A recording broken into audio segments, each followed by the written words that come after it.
Welcome to the Armchair Constituents, the weekly podcast about news topics. While we're not experts or academics, we do like to speak our voice freely. And keep in mind that as the facts change, so can our opinions. We are now about to present the main attraction of our world-famous show.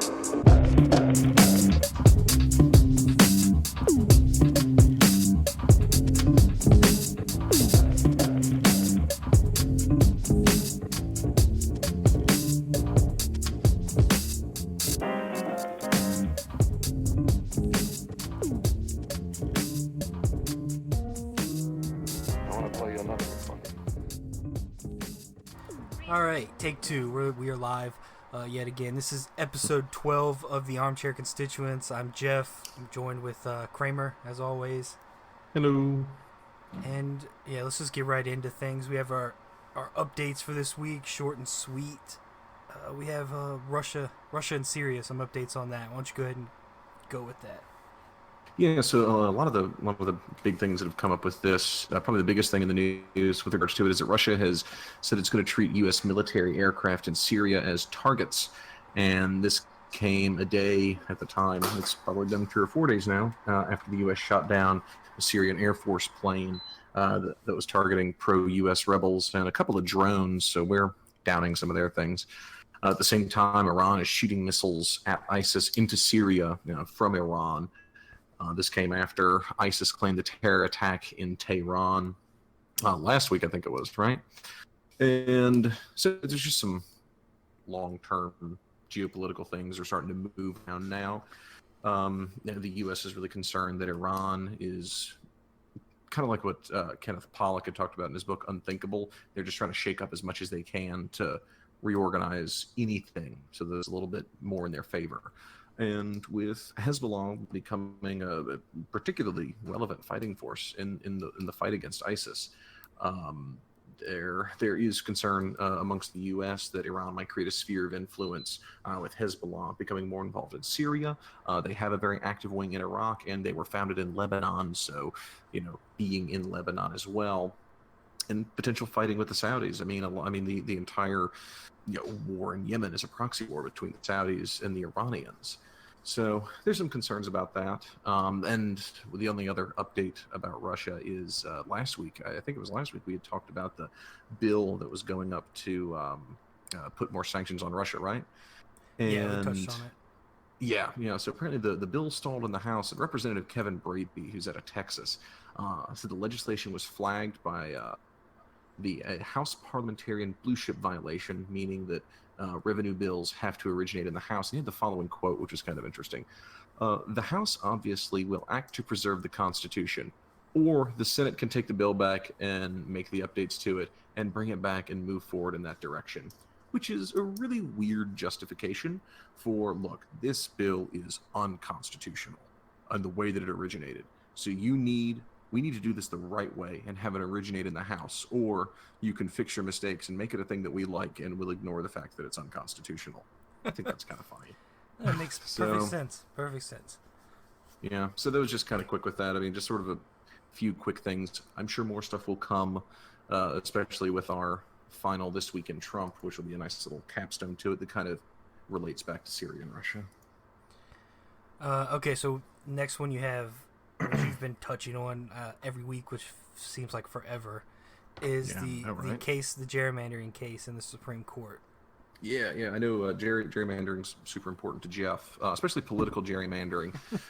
With the most recent case in North Carolina that we talked about a few weeks back, we had mentioned that the Supreme Court might hear Gill v. Whitford, and that's the proper pronunciation, not Gale v. Whitlock, or whatever the hell it is I was calling it before.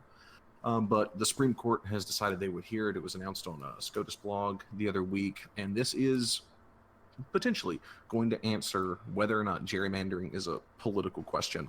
I guess sort of the difference between gerrymandering versus other issues is whether or not something is justiciable. Can the Supreme Court definitively come down and go, this is legal, or this is illegal, or this is how it is? They've heard cases like this before. Davis v. Bandemmer in 1986, the Supreme Court ruled that hearing gerrymandering is not political and it can be heard, hearing those cases. Then in 2004, they heard Vythe v. Jubileer. It's Jubelir. I'm sure it's pronounced something entirely different. And that sort of muddied the waters on gerrymandering cases a little bit more. They said that the cases can be heard, but how do we really determine what is or what is not gerrymandered? So, I mean, this could be a really, really important case for redistricting and what the makeup of a lot of our districts look like. And Kennedy is really going to be the deciding factor, as he is with a lot of cases, because everybody knows how Clarence Thomas is going to vote. I think it was back in 2004, Clarence Thomas, voted in the Vythe case that the Supreme Court should never ever hear a gerrymandering case because it's a political question, it's not a legal question. So we know how Thomas and Roberts are going to vote. We know how Sotomayor and Kagan are probably going to vote. So however Kennedy falls on this will be the most decisive thing, because he's said before he doesn't like gerrymandering, but there's no way to know whether or not something is gerrymandered or if it's just a district that's got more Democrats or more Republicans. So, I mean, this isn't going to be for a year, bare minimum. So it looks to be very interesting, though. Yeah, interesting. I don't know. I don't really understand. I guess this whole thing is building up towards making it illegal after the fact. So all these districts that are already clearly been affected, they're not going to go back and change those, or will they? Would they? Could they? So based off of, and this, all my information is coming from the SCOTUS blog or Amicus with Talia Lithwick, Slate's podcast about it, or about the Supreme Court. From what I understand, there's the as we had mentioned before, a couple of academics came up with a formula by which you may be able to determine if a district looks potentially gerrymandered based off of how proportionately or by what degree or by how high a proportion one party wins over the other.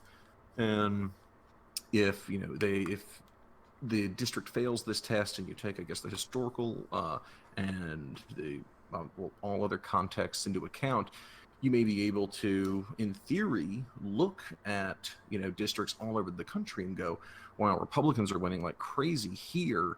Let's look at the background of it. Oh, well, this fails our test. You need to be redistricted. And you can go over here and go, you need to be redistricted. But that being said, I'm not a constitutional attorney nor on the Supreme Court, so I don't actually know how they would go about doing that. All right, let's go to the last update, which is the Georgia election was this week, where the $30 million investment in for the Democrats failed ceremoniously. So you want to go into that? Yeah, this was particularly interesting for me because this guy, it was so weird in the Georgia. So it was Georgia's 6th district. They were having a special election because Mike Pompeo went up to the White House to work with President Trump. So they were having a special election for his seat. Now, the thing about the 6th district, I'm not drunk yet, is that it's very white, it's very college educated, and it's very Republican. It has always been that way. Generally very heavily Republican.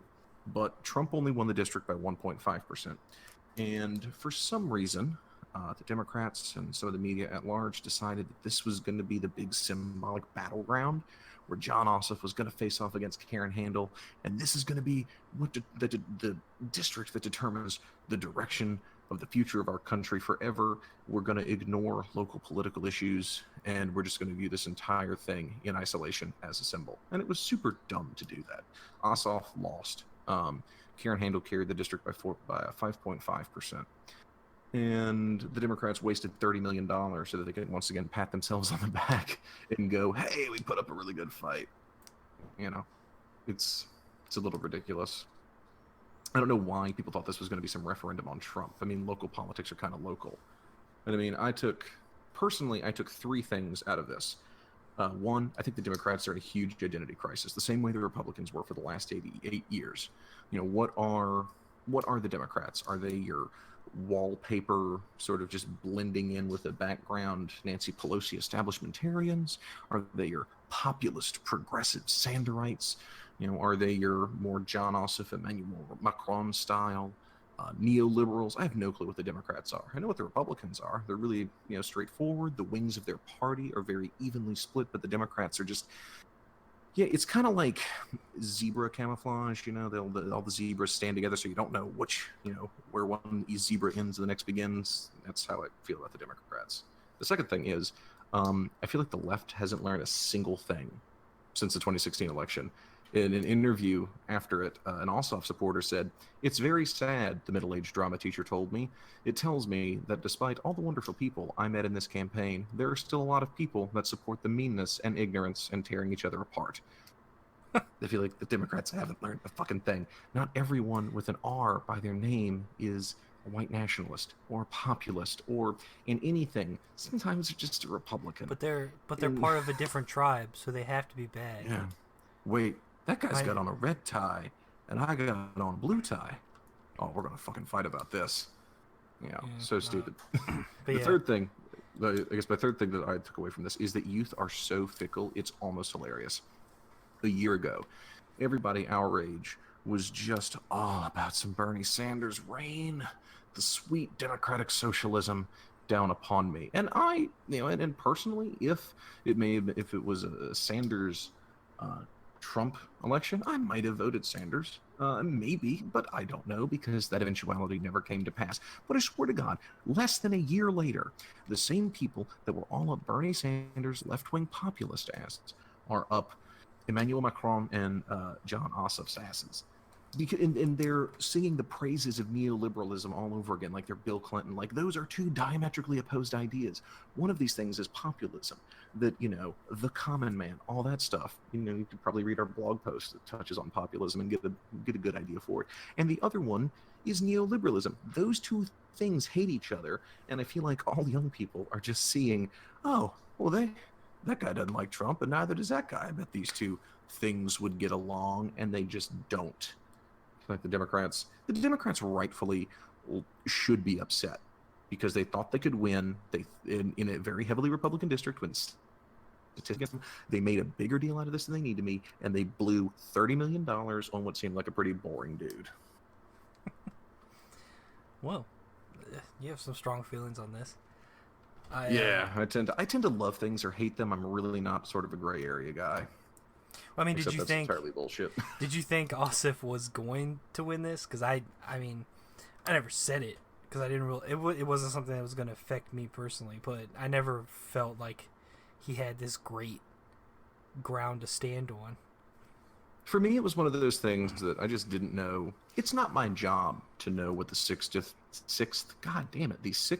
district of Georgia's political makeup or history is. That's the job of like pollsters and election analytics and stuff like that. So I just kind of viewed it as a 50-50 thing. And I will admit that some of the outlets that I like, The Atlantic, The Guardian, they pushed Ossoff hard. They were like, holy crap, check out Ossoff. And no one said a damn thing about Karen Handel. But looking back, 538 had him losing by 3%. And he ended up losing by 5.5. And I mean, even them, they were like, oh yeah, he's not going to win. We don't have him winning at all. But everyone just ignored that. I mean, I wouldn't have been upset. But it's so funny that Trump didn't come up. Neither of them talked about Trump. Pence came out and campaigned for Handel, as did Paul Ryan. But you live in a really Republican district. You better have if the vice president wants to endorse you, have him out. But both Handel and Ossoff, neither of them brought Trump up the whole time. Everyone's treating this like some referendum for Donald Trump, but Donald Trump wasn't the point. The point was Georgia's 6th district, and I'm super happy I got it out with that one because I enunciated aggressively. All right. Let's just get off the updates. Let's move into the I'm topics. already getting hot.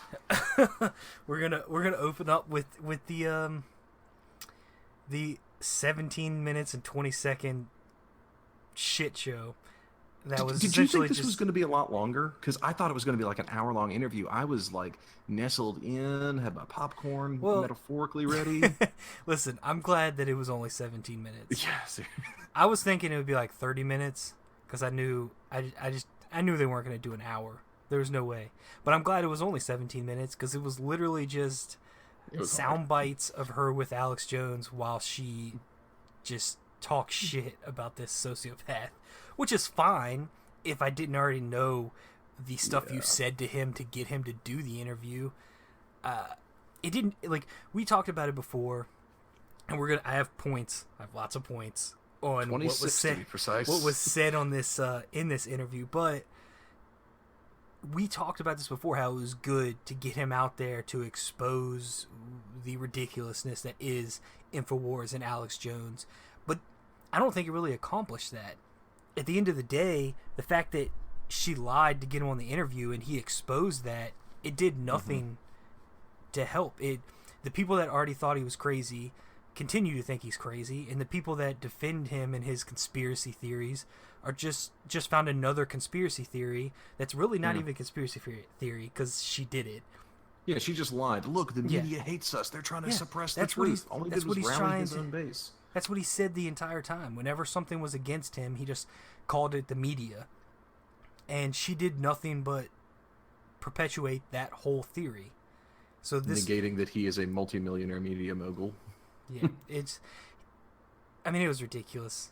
I mean, do we even, we can go through the points, the stuff he said, because we have the stuff about, the first thing she brings up is him calling victims of the concert shooting in Manchester.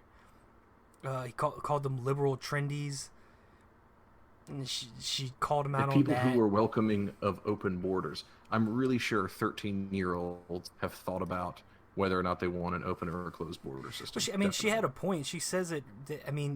He tries to say this is the media clipping his words, and he didn't know that they were young children that were part of this attack. Maybe you didn't. Maybe that's not the thought process you had, but you knew it was an Ariana Grande concert. You knew that there were going to be kids there, you fucking loser.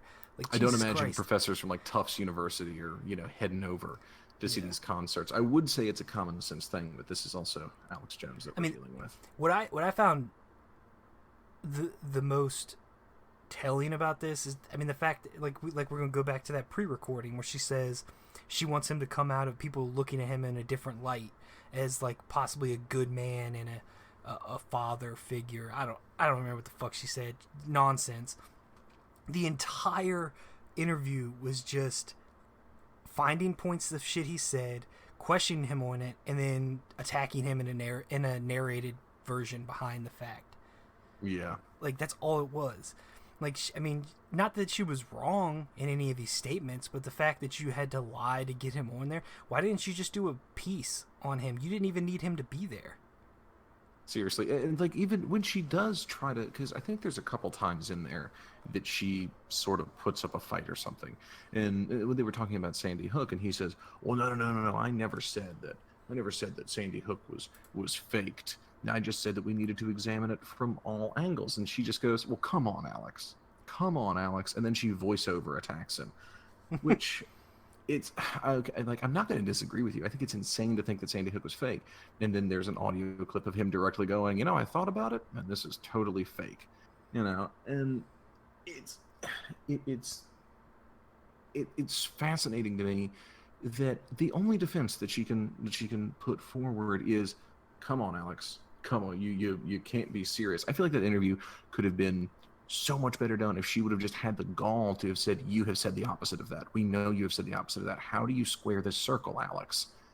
And if she'd have done that, I think it would have been an honest interview. And even with those tapes, even with the tape recording of her saying, even with the tape recording of her saying, oh, no, that's not going to be a hit piece. If she had an honest interview with him and did that, I still would have had more respect for it than the cowardly voiceover attacks. Yeah, she tried. She tried to do little things, but you have somebody.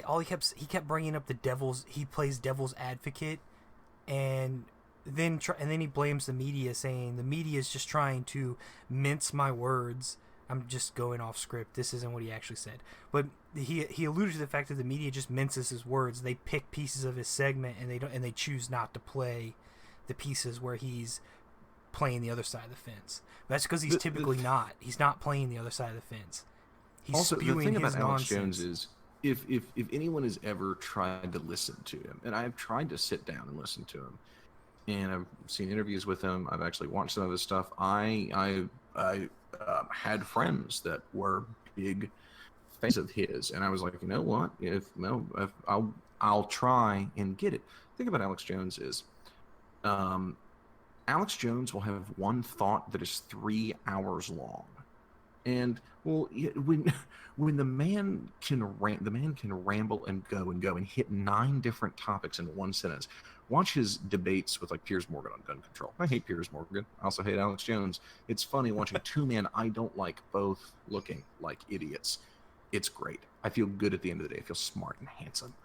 But the man can jump through 9 different topics in a sentence, and he can just power through them. It's hard not to take snippets of it. And he'll always use that as a defense, but I mean, the man has absolutely no filter, and it's like this Orwellian doublethink. And I hate when people use Orwell as an example. It's trite as all hell, but the man can just say something, flatly deny he said it, have it played back for him, and go, that's not really what I said.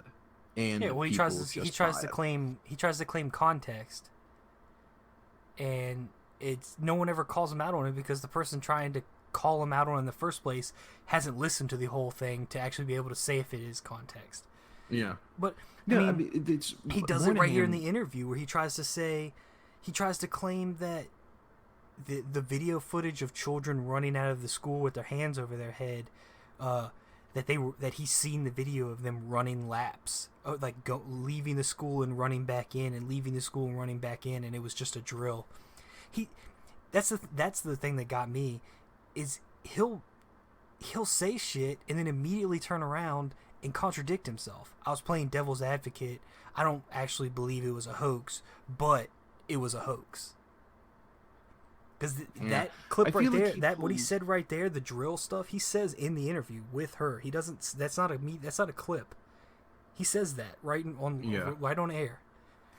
I feel one thing that's interesting about Alex Jones, or specifically his style of argumentation, and basically Alex Jones' entire career is the "I'm just asking questions" card, and he plays it in varying degrees. And there's some things that he plays it really aggressively on. His argument style it's jokingly called the Alex Avalanche. He will just send a deluge or a deluge, however you pronounce it, a bunch of information at you at once, and you cannot process the information. And it's not that he's dumb by any stretch of the imagination. He is a very smart guy. But he can argue really, really well, and he just through the sheer volume of information that he throws at you. I mean, it's like Michael Moynihan has said before on, the Fifth Column. If you argue with David Irving about whether or not the Holocaust happened, David Irving's going to win. You know that you're right, but David Irving's going to win. He's going to win that argument. And I feel like Alex Jones almost has that same quality about him. We got 22 minutes in before we brought up the Fifth Column. That's a good job. Yeah. Sorry, I was honestly kind of on autopilot for a second because my wife was like walking in and out of the room, and I was like, I wonder if everyone can hear her stompy cowboy boots while I'm talking, and then I just accidentally ended up on the Fifth Column. Yeah, we can definitely hear everything that's going on. But anyway, there was more stuff. They went into Pizzagate, which if you don't know what that is, just wait. Is 22 minutes a record for us? No, that's why I didn't say that. I don't know what our record is because I don't keep track of those statistics. All right, Dad and my Uncle Alan. I need you to listen to all the episodes and find out. Anyways, yeah, you have the stuff on like Pizzagate. Look that up. She just pointed out a lot of stuff that anybody that knows anything about Alex Jones already knows. Like I said, I don't feel like this really did anything. It didn't change anybody's minds one way or the other. Which I don't know that was ever her intention. That was just bullshit she said to try to get him on air. She wants attention. Yeah, which worked. But you notice, like, once the interview was over, there really hasn't been any discussion about it. I mean, we're talking about it, but we're nobodies, so that doesn't make a difference. Yeah, I think the only way to really get a full understanding of Alex Jones is you aren't going to get an interview because the man holds so many contradictory positions depending on what day it is, what phase the moon is in, whether or not he had Honey Nut or Apple Cinnamon Cheerios for breakfast. Alex Jones is... He's like a theme park. He's experiential. It's terrifying at times, fascinating at others, awe-inspiring, rarely. But I feel like the only way that you can really get to know Alex Jones, you want to understand the way he thinks, is to just listen to the man. And I'm not saying that... I'm sure someone would take it as like, oh, you're telling him to go listen to his YouTube channels or something like that. But you're not going to get what he is like, the influence that he has, the things that he thinks in fucking 17 minutes. Yeah, I mean, you don't have to watch his YouTube channel. There's plenty of channels dedicated to basically piecing together his insane rants. But you can listen to it direct from the source if you prefer. It doesn't make a difference. I'm not going to tell somebody to stay away from it. He's already making plenty of money anyway. But I think it's... I'm sorry, I mean, the biggest thing, like, she brings up the lawsuits he's had, which he blames the media for. I found it interesting because I never knew this. I mean, I might have assumed this, but there's no script at all to his show. He just has articles just thrown on his desk, and he just reads them and then repeats them. Like, there's no... I feel like there's no oversight with his just staff. get Drudge Report links or something. Yeah, there's no vetting process for stories. He just sees it and then repeats it as fact. Which, this is just something that occurred to me. It's one of those things, like, he's been sued for some of the statements, but he was sued basically for... people just asked for apologies. But he's been sued for repeating things that he's read, that he claims to have read in the media as fact, and then he gets his millions of followers to go start harassing these people, or that's the outcome. I won't say that he actually does that. Yeah, it's interesting. The right has, I mean, the right and left engage in clickbait, but it's really interesting the type of clickbait difference. I think it was it Ryan Miller?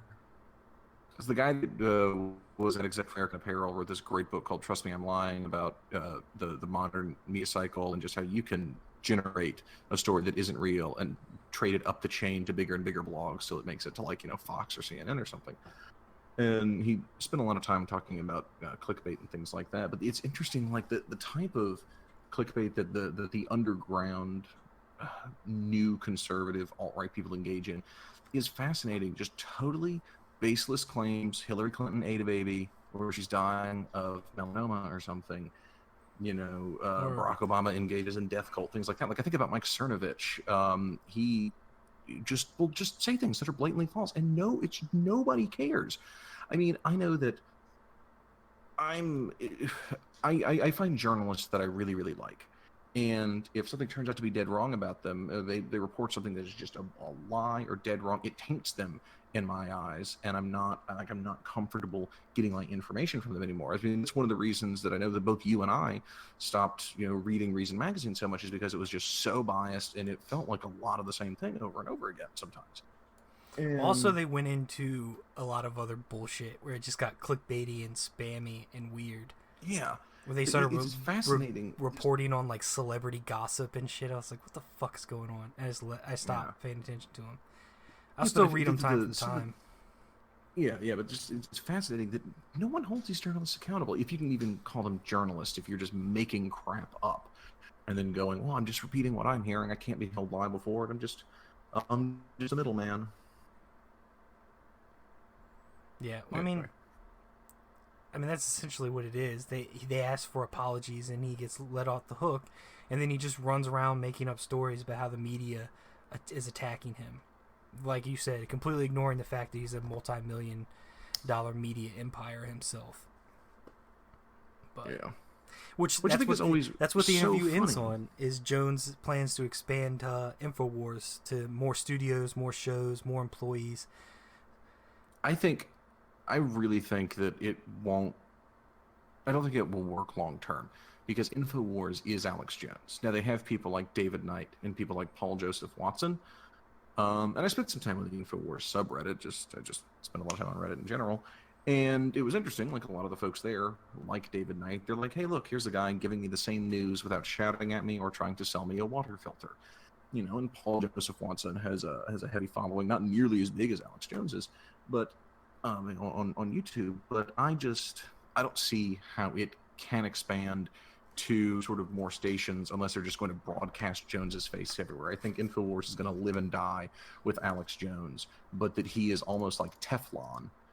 No one cares that he is either insane or wrong or making something up, and that InfoWars will only go away when Alex Jones is like 90. I mean, no, because that's not what he's calling for. He's talking about expanding it so that it's more than just him.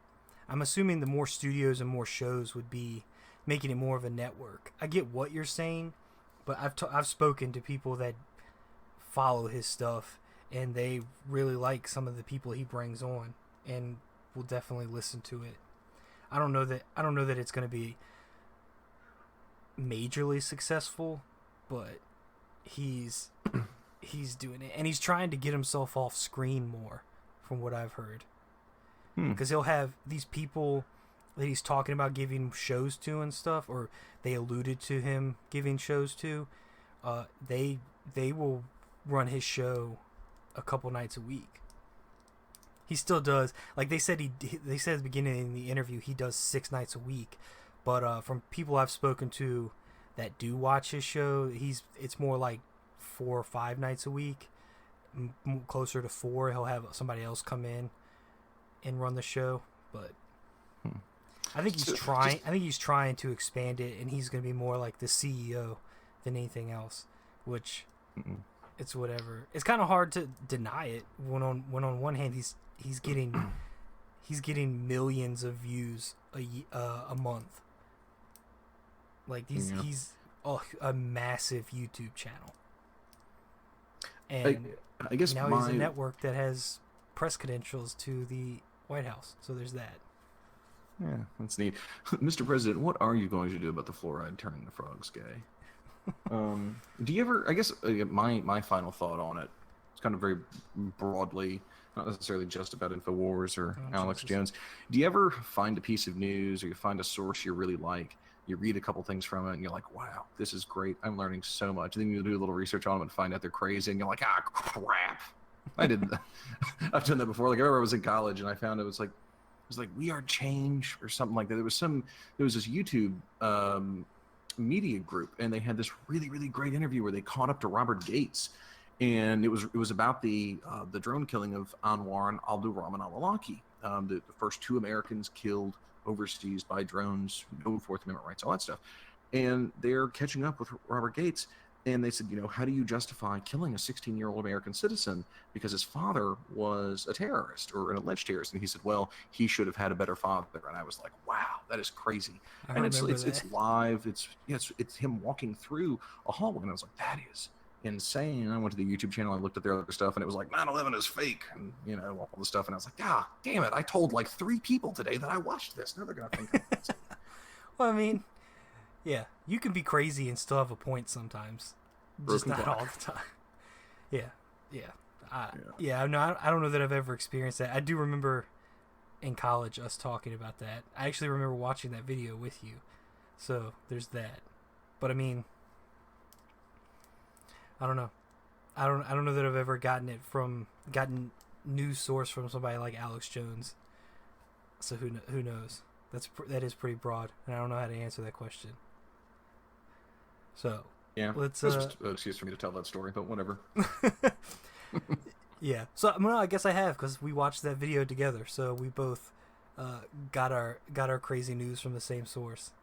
So I don't know of another time that's happened to me. We should start watching the Ron Paul report on YouTube together.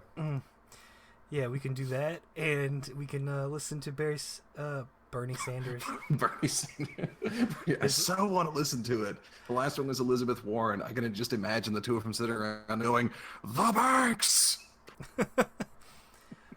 Just 34 minutes, because that's how long the episode was, of them going, "The 1%." Yeah, I have a feeling it's mostly just them shouting themselves into a nap. They just get exhausted and fall asleep on air. Banks. I mean, that's all I'm getting from Ron Paul's little Ron Paul report. You see clips and it's just him shouting about something, shouting in Ron Paul's way, which is like ever. Yeah, it's like Ron Paul's version of shouting, which is him waving his hands in the air and getting a slightly higher pitched voice. What's happening? That was a little more Jerry Seinfeld than I wanted, but whatever. So let's go to the next topic, which is something not funny at all. Yeah, thank you for prefacing that. So we have the I don't even know how to start it. Basically, if you hadn't heard about it already, but when was the actual shooting? Oh, Castile. It was like back in 2015, I think. It was 2015 or 2016, but essentially the police officer charged with he was charged with murder, right, or manslaughter? I think it was manslaughter. Doesn't matter. He was acquitted. He was acquitted of all charges. Former officer, I don't know. Officer Yanez. I don't know how to say his first name. Geronimo Yanez. Yeah, he was. This was on July 6, 2016. So, oh wow, we're coming up on a year pretty soon. Okay, yeah, so it was 2016. Yeah, I feel really unprepared to talk about this because the first three things I've said, I've mispronounced names wrong and forgot the date. But essentially, this officer was acquitted of all charges this week. From what I understand, it was the jury. There was only two people trying to convict him, and eventually they were just worn down until they flipped over and agreed with the not guilty verdict. But we're not really going to talk so much about the actual shooting as we're going to talk about. I wanted to focus on just how ridiculous it is that this man was acquitted, and maybe the bias in the court system for police officers, where it's just seems to be just letting them off the hook for shooting first, which seems to be a trend going on here. I mean, from what we saw, we both watched the dash cam footage of the police officer. I mean, Castile told him he had a concealed weapon, which was legal, and he told him don't reach for it, and then immediately pulls his gun and shoots him 7 times in a car where his girlfriend and daughter are sitting. I don't know. And his only justification seems to be he feared for his life, and Castile was high on marijuana, so he said he doesn't care about life because he was high on marijuana. Yeah. There's so many ridiculous components to this. I mean, I've said before on the show that after the time that I spent as a 911 dispatcher, I spent 3 years working with the police. I have a knee-jerk reaction to be on the police's side. That's generally my view, at least in the immediacy. I just can't help an emotional reaction. In this, I just feel like there's no defense. First of all, the justification that the man was high on marijuana and that meant he didn't care is ridiculous. I don't think it's appropriate to drive under the influence of any substance. With that being said, you don't shoot people when you pull them over for a Dewey either. That's ridiculous. Secondly, I mean, based off of what the information that you and I had, what you and I talked about, he's giving Castile his insurance information back, and Castile's just putting it in his wallet. And he's like, by the way, he does the right thing and says, I have a firearm. I had this conversation with a lot of cops when I worked with them, and the consensus among all of them was, if you tell me you have a gun, I am super, super happy, because people that are going to shoot me aren't going to tell me they have a gun. When I walk up to somebody's car, when I'm pulled them over, and if you go, just so you know, I have a concealed weapon in this vehicle, here's my concealed carry permit, I know that I'm dealing with a person who is going to cooperate with me because they're doing the right thing and let me know. They're also technically letting me, depending on the state, that they don't have to let me know. And again, someone that tells you they have a gun concealed and gives you her isn't the type of person that's going to try to shoot you either. That's someone that is playing by the rules to a T. The entire justification. When you watch the video, the moment he tells the officer, I just want to let you know, I have a firearm. And what does Yanez do immediately? He reaches for his weapon and pulls it out, and he has the gun pointed at him. It was like a split second. He has the gun pointed at him. Don't touch it. Don't touch it. Don't touch it. And I mean, I've read a few things where he talks in his initial interview on what the actual event. He claims that he wasn't sure if he had a gun. He just saw him reaching in his pocket. He feared for his life. But then in his testimony, he's definitive that he had a firearm. He saw the gun in his lap. His story changes to be something, I won't say completely different, but he changes from being uncertain and scared for his life to he was certain that this man was going to shoot him, so he had to shoot him first. Yeah, I mean the whole I'm more quote. than yeah. Go for it. Yeah. I mean, the whole quote is Castile was sitting in the car, seatbelted. I told him, "Can I see your license?" And then he told me he had a firearm. I told him not to reach for it. And when he went down to grab, I told him not to reach for it. And then he kept it right there. And I told him to take his hand off of it. And then he had his grip a lot wider than a wallet. And I don't know where the gun was. He didn't tell me where the fucking gun was. And then it was just getting hinky. He was just staring ahead. And then I was getting fucking nervous. And then I told him, I know I fucking told him to get his fucking hand off of his gun. Which, that's a lot It's also a pretty lie, quickly. And it's because when really you just, watch the video, don't take it out, don't he's take it out. And then he shoots yeah. him 7 times. And you can hear Castile saying, I'm not. Now, Yeah. he's like, I don't know. It's completely ridiculous. And I've said before, when we've spoken about police shootings, it's just one of those things. You know that there's some type of training for these scenarios, and it's not pull your gun out and open fire. So I don't know what the police training is. Maybe you know, or maybe not. But I can't believe that their first instinct is to say don't pull it out and immediately draw your firearm and point it at them and then open fire. Because it happens if you, we talked about it. If you skip ahead a minute and a half into the video, it's over. It happens that fast. He this whole statement where he's reciting all this stuff, he knows this happened. It didn't happen. He's just screaming, "Don't pull it out," and then he shoots him. Yeah. It just seemed he's a coward who wasn't prepared mentally for the job that he gave, and that's why he was fired from the police department. And the police department in their statement said the city is safer with him not in uniform. Yeah, I agree.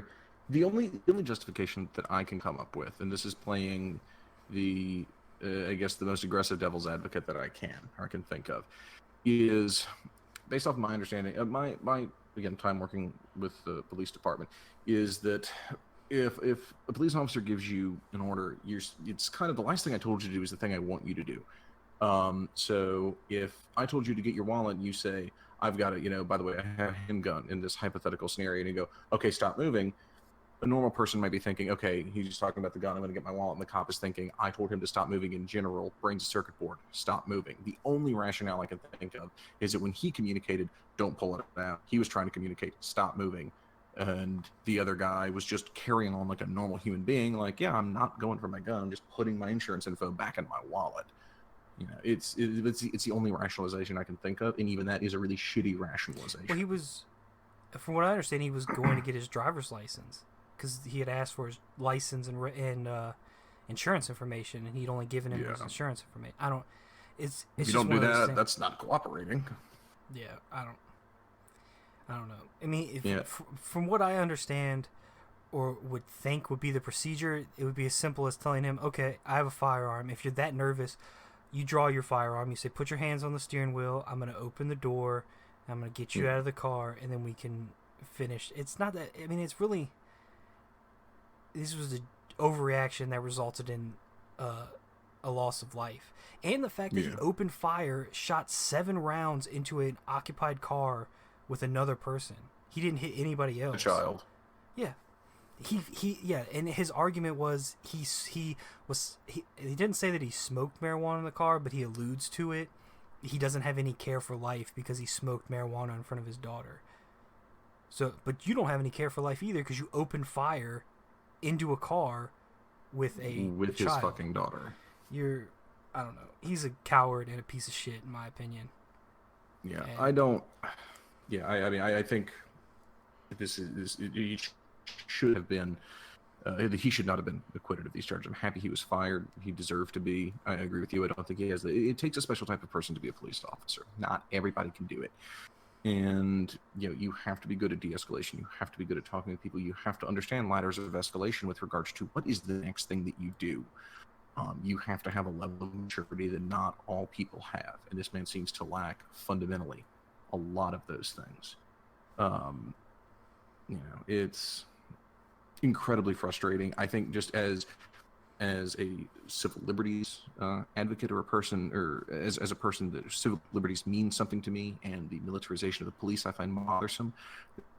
This bothers me as a Second Amendment advocate and a strong supporter of the Second Amendment. This really bothers me. Every person that considers themselves an advocate for the Second Amendment should be infuriated by this. I'm glad you brought that up. What are your thoughts on the fact that the NRA has been completely silent on this? Because this is something I've heard spoken about every time it's brought up. They've got that one guy, and I don't know his name. He anytime there's like a police shooting of a black male, like he's the guy that, you know, reps that comes out and says something from the NRA. But he's the only guy that said anything about all, and the NRA is silent, and I find that really frustrating. I'm a huge fan of the NRA. I mean, I like their support of the Second Amendment. I think that's good.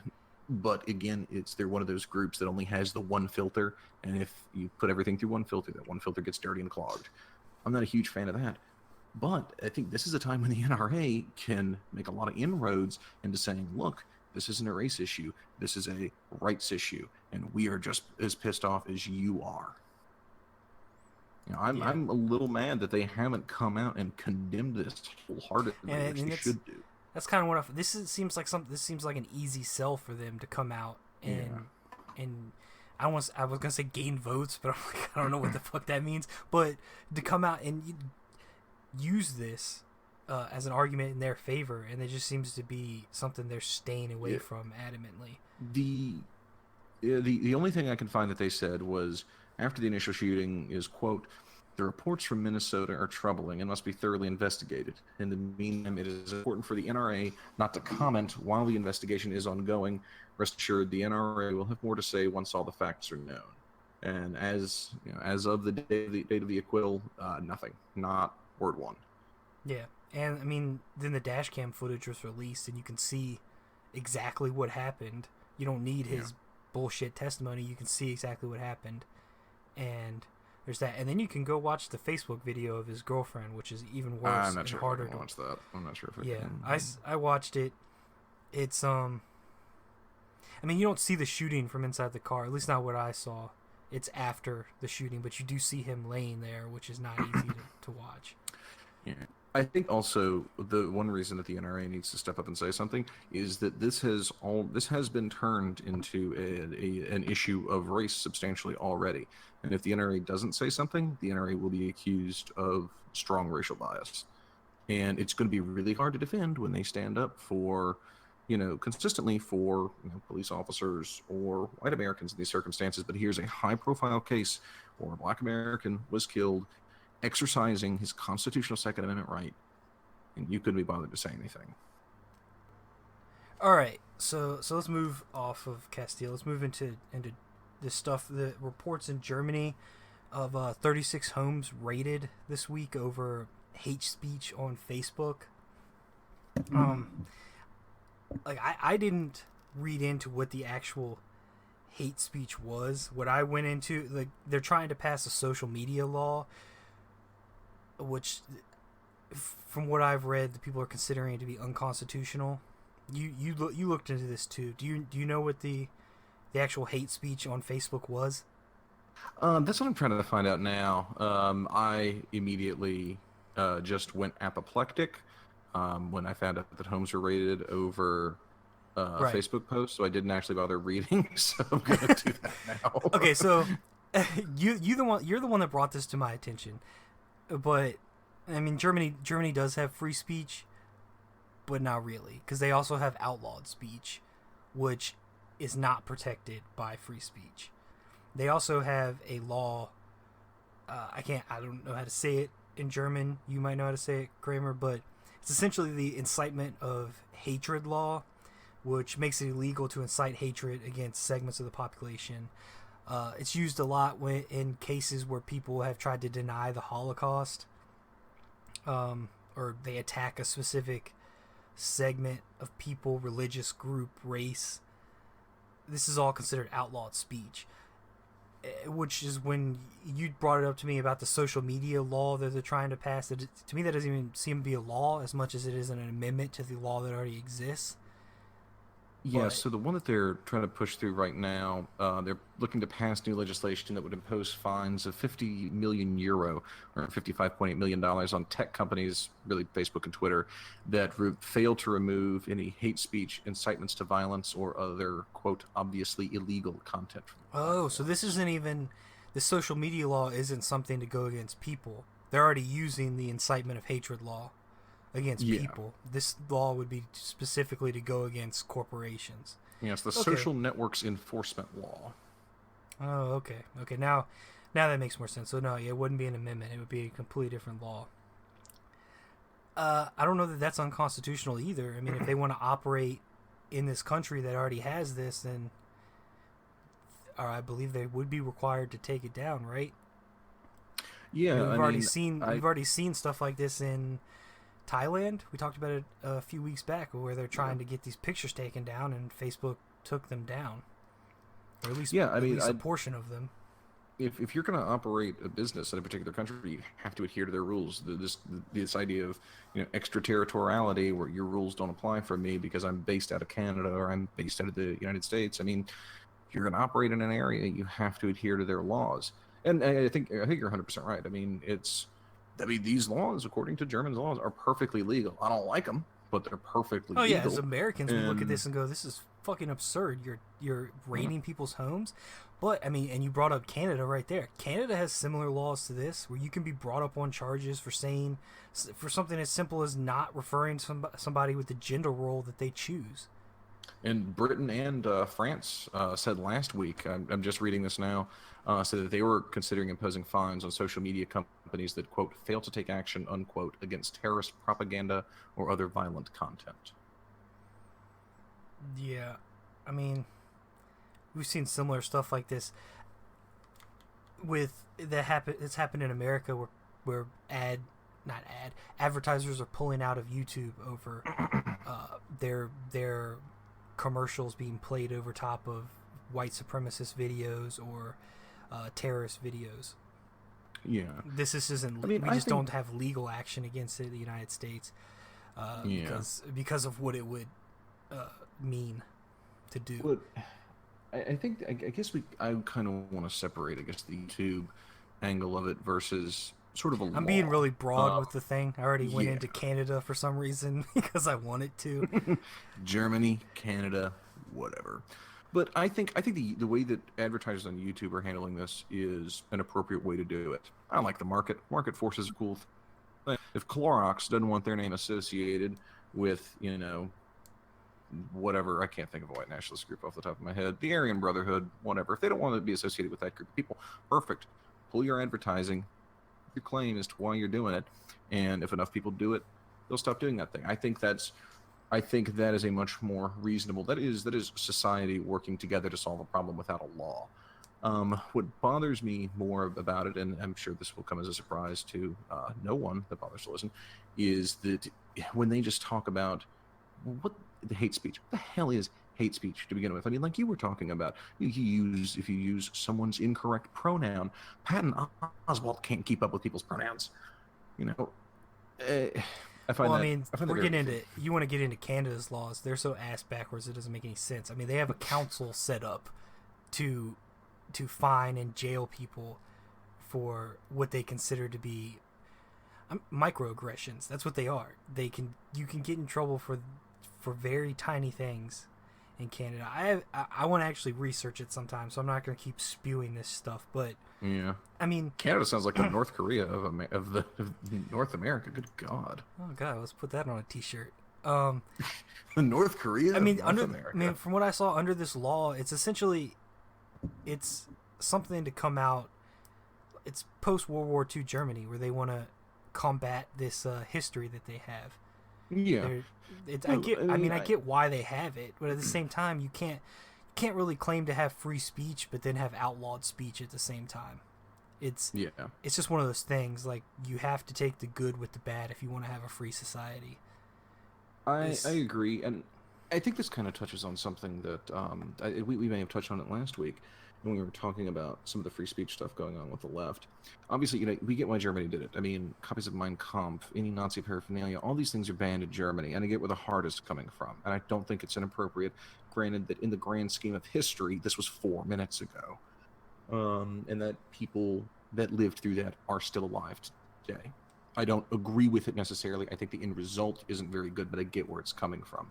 But again, with the rationalization, I don't want to say that, the justification that they're using, it is classic German Frankfurt School of ideas that can cause violence, that call for violence, that have the potential to be violent.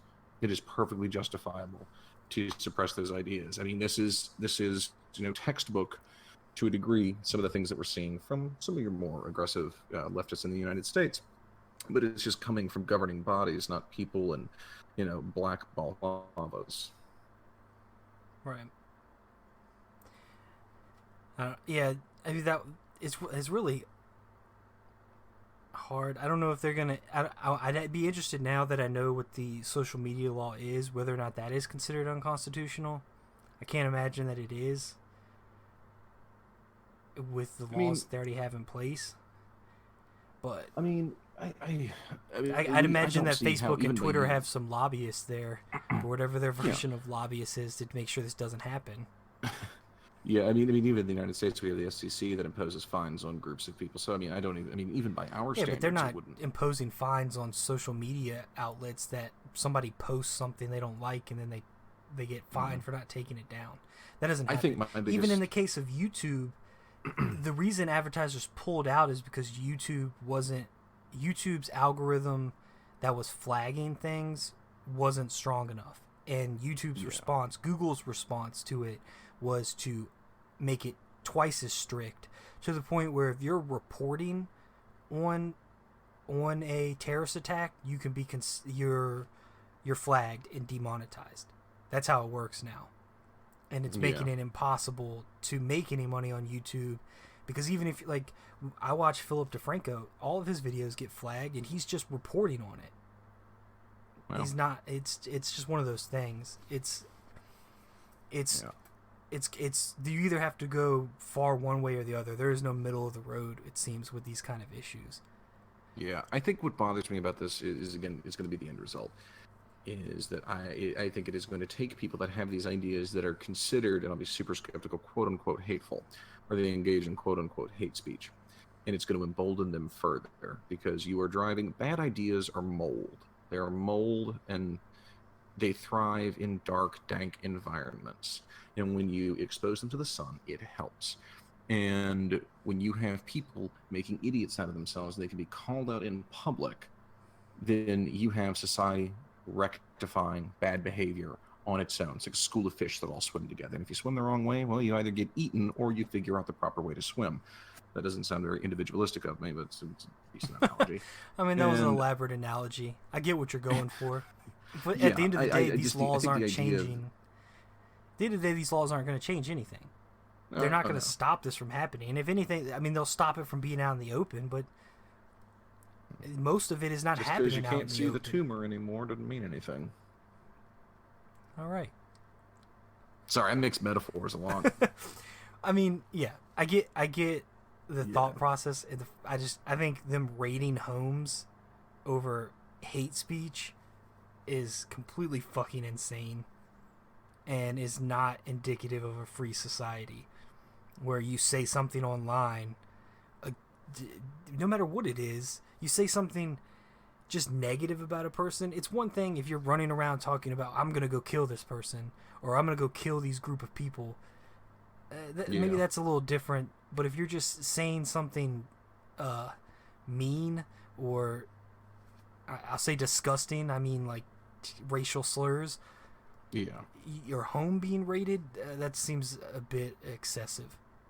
Especially, your there's Facebook no jail account time. Or your YouTube channel should be raided, but your home. There's no from what I understood, this law, it's just fines. So they're raiding homes to give people fines. Here's your ticket. Yeah, I don't know. This is insane. Yeah, it's funny when you were talking about in the sort of incitements to violence, things like that. Did you? I know you and I traded articles on it. May have talked about it privately, but this in a very, very tangential way, reminds me of that girl that was found guilty of manslaughter for telling her, was it boyfriend or husband, to get back in the car when he was It was her, poisoning yeah, it was himself her with carbon boyfriend. monoxide. Yeah, she Yeah. kept. Yeah, I guess it does kind of remind you, except she wasn't tweeting on Facebook that he should Oh probably yeah, kill yeah. She himself. just She texted was directly. Yeah. giving him explicit instructions and coerced him to follow through with his desire to kill himself. Yeah, Mm. I don't know. You just muddied the waters some more. I know, and that just got way more sad. I just had righteous indignation, just livid at the German government. Now I'm just all sad and stuff. Change topics. Yeah. Well, you're not gonna get any happier with the next one, so you're sure you're done Yeah, with I'm this gonna one. get angry though, which is way better than sad. I can deal with anger. Sad. All right. So the UVA student that had been held captive in North Korea for the last year, right? Otto Yeah. Warmbier, he was returned home this week, where he passed away. And from what I can understand, they didn't do an autopsy. The parents declined an autopsy, but it was the doctors, I guess, that examined the body said it wasn't didn't show signs of physical torture, more like oxygen deprivation. But there's more to it than that. And I'm gonna let Kramer get into the rant because he's eager to go. Yeah, this is like you know how you get like really excited about something and you go through with it and you're not sure if you have the steam to do it again. I feel like you got the steam to do it again because this really pissed me off. What pissed me off the most, just kind of looking at the facts. Everything that North Korea says about Otto Warmbier there's no way to prove it. So Otto Warmbier was arrested leaving. I guess he was flying out of Pyongyang. I assume that no other fucking hellhole in North Korea has a paved road long enough that anything more than a paper plane can land on it. And he gets snagged for allegedly stealing a propaganda poster from his hotel room, where there's video of this. And there's like 8 pixels in the whole video, and it looks like Bigfoot is pulling a sign on the wall. They convict him of stealing this propaganda poster, sentence him to 15 years hard labor, say he gets botulism, send him back to the U.S. in a coma, and he dies, and there's signs of oxygen deprivation. So essentially, this man may have been put in an oxygen deprivation chamber and potentially tortured until he was put in a coma and died. Aside from that, just all of those facts really pissed me off. What pisses me off more are people like Larry Wilmore and Salon and LaShaw. And I feel like LaShaw has gotten a lot of heat for her articles in the Huffington Post. I think 4 of them. I went through and I read all of them, and they're all atrocious, by the way. But the fact that while this was happening, this American college students on trial, these people think it's fucking funny. LaShaw wrote this article, the gist of the title of which is that your white male privilege isn't universal. Privilege is contextual. The only people privileged in North Korea are like fucking Kim Jong-un. That's what privilege is. Privilege is context. It drives me insane. Larry Wilmore pissed me off insanely. To quote him, he said, "Listen, Otto von Crybaby, if you're so anxious to go to a country with an unpredictable megalomaniac in charge, just wait another year and you'll get to live in one." The Salon posted, "This might be America's biggest idiot frat boy. Meet the UVA student who thought he could pull a prank in North Korea." And everyone just latched onto the fact that this kid from UVA, they just assumed, they just fucking ran with the idea, ran with the narrative that this is some dumb idiot frat boy, and that he just decided to engage in some prank. I think Larry Wilmore compared it to, "Oh, this isn't the time you stole Sigep's goat. This is serious." Well, yes, it's fucking serious. And the fact that we just ran with the idea that this is some dumb idiot frat boy who stole something, and we didn't bother to question it despite the total lack of evidence. And you told me before we got on here that his British roommate said, "Oh no, like he didn't drink, he didn't engage in things like this. There was no poster in our room. There weren't posters, in that area." Oh yeah, and it was more. Welch talks about it. That he was never contacted by anybody. He was never contacted by the tour agency, the CIA, nothing.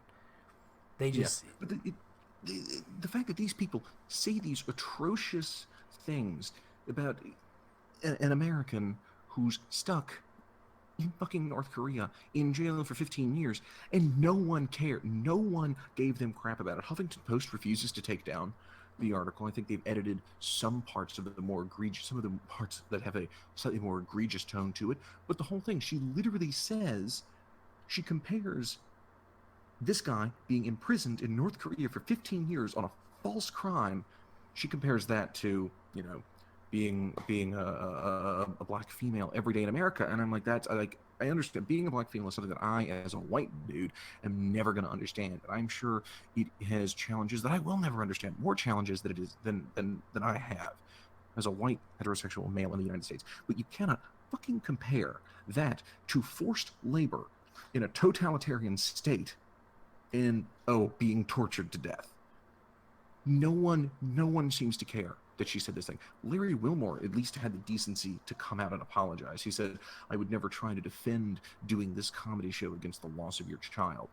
To Fred and Cindy Warmbier, I humbly apologize for the words on those shows that may have diminished the value in the people's eyes of what your son certainly meant to you. At the end of the day, I could care less about a stupid comedy show. I'll ignore the fact that it should be. I couldn't care less, but whatever. Even that, I consider that to be a pretty tepid apology for the fact that you made fun of this man for this happening. Larry Wilmore is a hack, and that's just the truth. He's just not that comedy show is canceled because all he could do was make race jokes the entire time, every single episode, and then couldn't figure out why he wasn't a good replacement for Jon Stewart. Yeah, I don't know, dude. Maybe expand your comedy.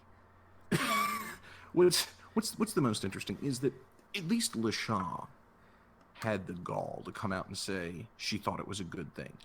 Everyone else has been playing the, well, isn't it interesting that this entitled white male American thought he could behave this way? It's not an endorsement, but it's a snide commentary. And again, let me war game this in my head. Let me play devil's advocate.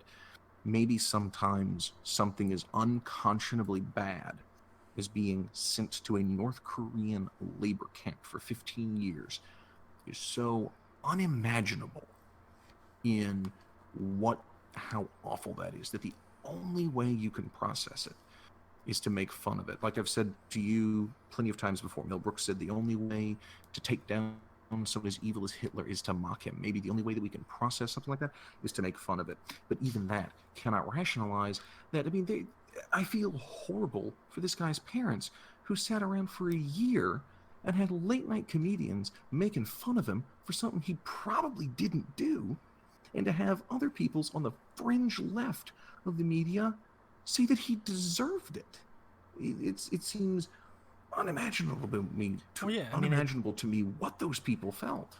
Yeah, if it's their narrative, they nobody believes anything that comes out of North Korea until it fits the narrative that they'd like to perpetuate. And then, oh my God, you see this video of this kid doing this? What a piece of crap. He definitely deserves everything he gets. What? You seriously, anybody with the slightest bit of intelligence, there's no way that you could sit there and look at somebody stealing a poster getting 15 years of hard labor. Where does that fucking come from? Not even to mention the fact that this is from North Korea, who it's run by a insane toddler who's just trying to get a fucking gambling chip that he tortured to death. Nobody wants to talk about that. Yeah, it's still got me hot. The fact that we just bought the North Koreans' narrative for this. That this is exactly what it is. Nobody bothered to ask. Nobody with a brain. Yeah, nobody with a brain is buying the narrative. Nobody that can think for themselves is buying the narrative. These people don't even buy the narrative. It just fits. It just fits into what they want to say, so they're going to use it as an attack. It was easy and baseless, and they should be ashamed of themselves. It's pathetic. If you also, just as I begin to simmer down about this whole thing, if you want some good, entertaining reads, read just LaShaw's anthology. You just Google, because she's a hot commodity now. Read all of our articles on the Huffington Post. They are all as equally asinine as the one she wrote about Warmbier. I think she's got some for. I think maybe she did one or two for Salon. Yeah, there's just some tip top reads. She's her Twitter handle. I love it. It's just she's a goofball, a know-it-all, and a revolutionary.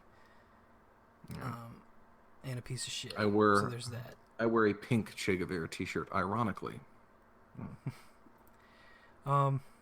So let's move into the next topic, which is Jill Stein is back in the news this week. This time because Democrats are she's angry. been in the news 2 times now. So the Democrats are angry at her for quote unquote stealing the election from Hillary. You told me they went basically state by state and picked 2 states, 3 states. They picked a few where Stein got more votes than was the difference between what Trump won the state by, and their argument was, well, if Stein hadn't run, then Hillary would be dead. And I'm like, maybe if your candidate decided to go into Michigan or go into Wisconsin, they would have won. I mean, good God. Yeah, they did bring up. They brought up Stein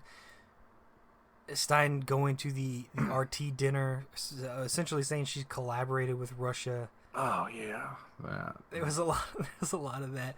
I don't know that Stein is politically intelligent enough to collude with any other nation. I think the Green Party in the United States is too paranoid to do it.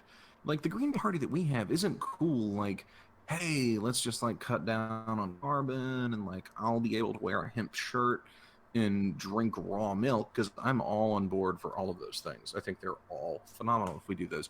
The Green Party that we have is just like Exxon's together with Goldman Sachs in a room thinking about how they can blow the planet up and monetize it. And you're like, well, reality is a little more complicated, you know. And Stein actually even like paid for everything herself. Like, she was at that dinner apparently, but like they've got receipts, and she's like, yeah, I booked everything through this travel agency. I paid for my flight. Like, I paid for my hotel and stuff.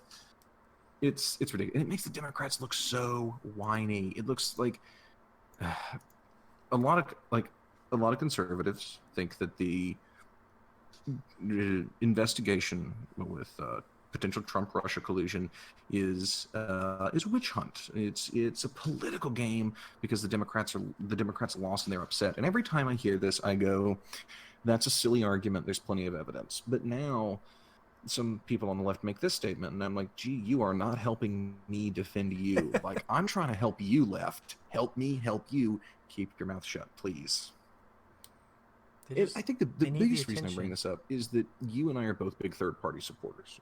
I used to be a registered libertarian, but I felt like the party didn't need my money because it was only $25 a year, and I was a broke college student, and that buys a decent amount of Busch Light.